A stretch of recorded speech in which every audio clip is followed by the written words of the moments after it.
काय इतक्या मोठ्या प्रमाणात लोक आहेत, तुम्ही म्हणतात की कोट्यावधीचा समाज तिथे जमणार आहे या आंदोलनासाठी, हा निर्णायक असणार आहे लढा, आणि तुम्ही अजून एक वाक्य वापरलं सकाळी, मला त्याची आवर्जून आठवण करून द्यायची, कदाचित हे या विषयावरचं शेवटचं आंदोलन असेल. म्हणजे काय शक्यता पण शब्द वापरला मी त्याबरोबर.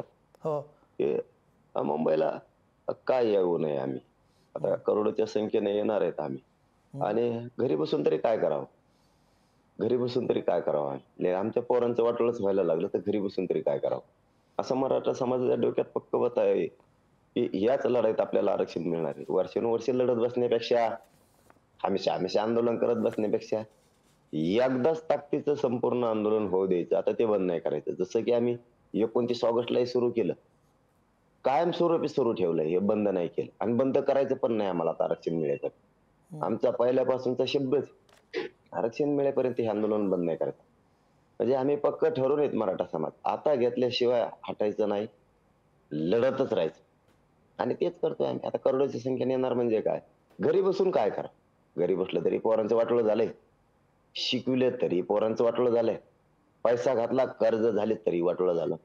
आमचं वाटोळं इतकं पोरांचं झालेलं असताना लाखांना पोरं सुशिक्षित बेकार पडले, तरी पण काही जण विरोध करतायतच मराठ्याचं चांगलं होऊ नये म्हणून. आणि हे मराठ्यांच्या लक्षात आलं, आपल्याला चांगलं करूनही लोक आपल्याला विरोधच करायला लागले.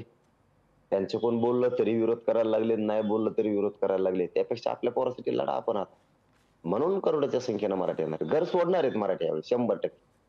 मुंगीला सुद्धा शिरता येणार नाही एवढं विराट रूपानं मराठी बाहेर पडणार, हे दिसेल तुम्हाला.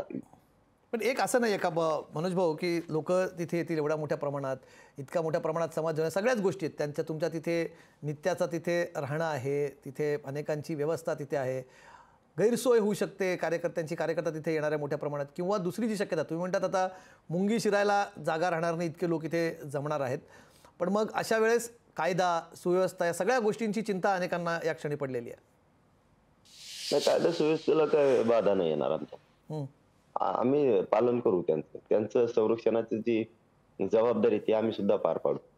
त्यांना निवांत बसण्यासारखी व्यवस्था आम्ही करू, खुशाल बसा, काय होणार नाही. आम्ही शांततेत येणार आहे आणि शांततेत आंदोलन आरक्षण घेऊन जाणार, याच्यावर मात्र ठाम आहेत, आणि ते पण ओबीसीतूनच घेणार, सोडणार नाही. आरक्षण घेणार, आम्ही मुंबईत पण येणार. लोकशाही मराठी ऐका, पहा, जागरूक रहा.